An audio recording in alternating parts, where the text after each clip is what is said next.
होती नागपंचमी आणि नागपंचमीच्या दिवशी वारुळाची पूजा करायची असते आणि आम्हाला देखील वारुळाच्या पूजेला जायचं होतं.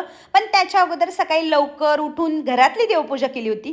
कारण सणासुदीच्या दिवशी सकाळी लवकर उठून ज्यावेळेस देवपूजा करतो ना, त्यावेळेस मन प्रसन्न होतं आणि त्याचबरोबर घर देखील. आणि सणसूद म्हटलं की गोडाधोडाचं आलं आणि आपल्या इकडं गोडाधोडाचं म्हणजे काय, पुरणपोळीच बनते. म्हणून मी देखील सकाळी सकाळी पुरणपोळी बनवायला घेतली होती. आता पुरणपोळी करायची म्हणजे काय एक काम नाही, त्याच्यामध्ये किती गोष्टी असतात, गुळवणी, आमटी, भात, कुरवड्या, भजी, इतकं सगळं. आणि एकच माणूस ज्यावेळेस हे सगळं करायला असतो ना, त्यावेळेस खरंच दिवस निघून जातो. आता माझ्या देखील इथं छान छान पुरणपोळ्या बनवून झाल्या होत्या आणि नंतर माझा सगळा स्वयंपाक आवरून झाल्यानंतर इथं पूजेचं ताट देखील मी रेडी केलं होतं आणि नंतर मी छान अशी रेडी व्हायला गेले होते.